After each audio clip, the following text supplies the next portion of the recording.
এককালে রাধগড় গ্রামের কাছে একটি নদী বয়ে যেত। কৃষিকাজের পাশাপাশি একই নদীর পানি পান করা হতো। সেই নদীতে এক ডাইনি বাস করত। তিনি কিছুদিন লোকেদের জল ভর্তি করতে দিচ্ছিলেন না এবং একদিনের জন্য তাকে অনেক কষ্ট দিচ্ছিলেন। একটা আমলা, আমার বিনুনি টানলে কেন, পাতলা হয়ে গেছে। বিমলা, আমি তোমার চুল টানবো কেন? মিথ্যে বলো না, এখানে শুধু আমরা দুজন আছি। আরে দেখ কে আমাদের পাত্র। পিশাচ। পথিমধ্যে তারা ভুবনের সাথে দেখা করল যে গরুগুলোকে পানি দিতে নদীতে নিয়ে যাচ্ছিল। কি হয়েছে, ভূত তাড়া করার মতো দৌড়াচ্ছ কেন? দাদা, নদীর ধারে ভূত আছে। সত্যিই আমি এখানে ঠাট্টা করতে এসেছি। জিন্নাইয়া আটকে আছে, কি করে করব? ওহো,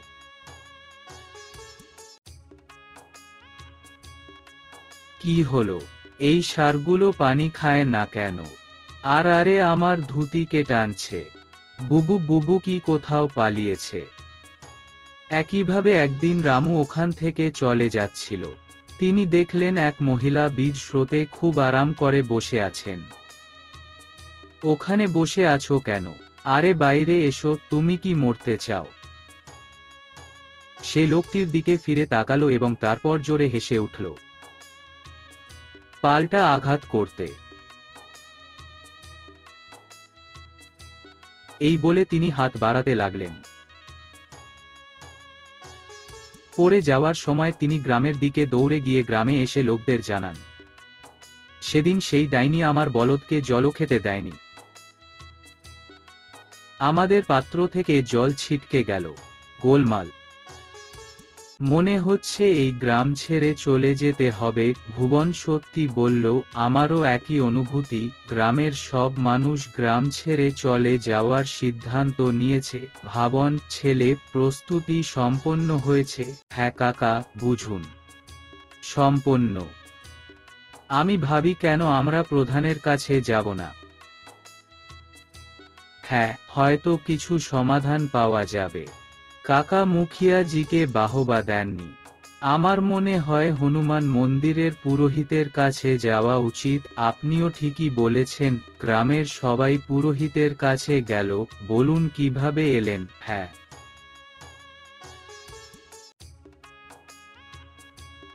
পণ্ডিতজি, আমরা নদীর ডাইনির আতঙ্কে ব্যথিত। তার আতঙ্ক দিন দিন বাড়ছে।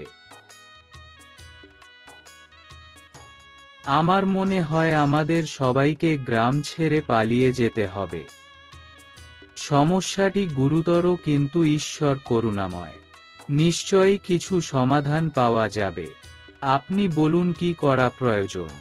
হবন করতে হবে। সেই হবনের পবিত্র ধোঁয়া তার কাছে পৌঁছলেই সে অভিশাপ থেকে মুক্তি পাবে। কিন্তু হবনকুণ্ডে ডাইনি আনা অসম্ভব। অসম্ভবের মধ্যে লুকিয়ে আছে সম্ভাব্য মিথ্যা। ভুবন করা উচিত। কল হলো হস্ত নক্ষত্র, শুধু কালই ঠিক হবে।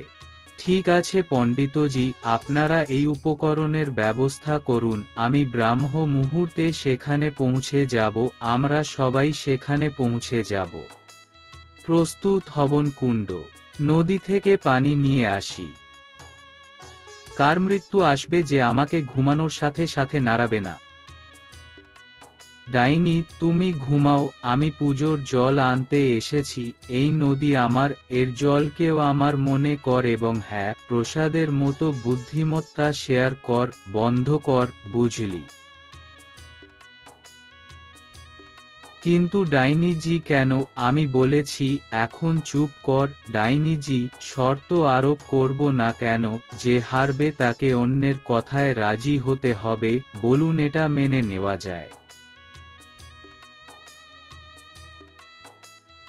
আপনারা সাধারণ গ্রামবাসী আমার বিরুদ্ধে এমন শক্তি দিয়ে বাজি ধরবেন? চল যাই। ডাইনিজি, আগে আমার যত কথা শুনুন, তবু আরো বলুন। আমরা নদীতে এখানে হবন পূজা করছি। সেখানে আসতে হবে, তারপর সবাই গ্রাম ছেড়ে চলে যাবে।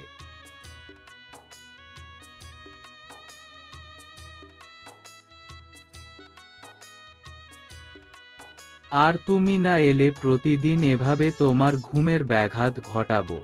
তারপর কি? তবে আমার একটি শর্ত আছে, আমি কোনো মন্ত্র শুনবো না এবং পূজায় অংশগ্রহণ করব না। ঠিক আছে, জাদুকরি, আসো, সেখানে বসো। নইস। গ্রামের ডাইনি দেখে তারা ভয় পেয়ে গেল, কিন্তু পুরোহিত তাদের ইঙ্গিত করলে তারা শান্ত হয়ে বসল। হিসাবে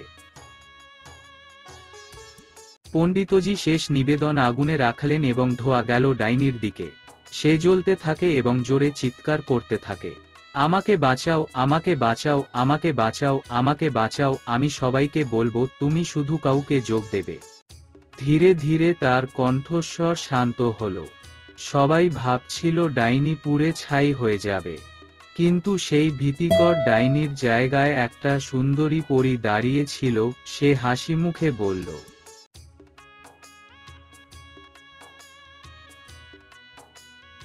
আমি একজন দেবদূত, একটি অভিশাপের কারণে আমাকে ডাইনি হতে হয়েছিল। তোমার কারণে আজ আমি প্রস্রাব মুক্ত। এখন আমি পরী মানুষ যাবার আগে আমি আপনাকে একটি বর দিতে চাই। জিজ্ঞাসা, আপনি কি বিশ্বাস করেন? যদি কিছু দিতে চাও তবে এমন বর দাও যে এই নদীর জল কখনো শুকিয়ে না যায়। তথাস্তু বলে পরীকুরে চলে যায়। তারপর সবাই সুখে সংসার করতে লাগলো।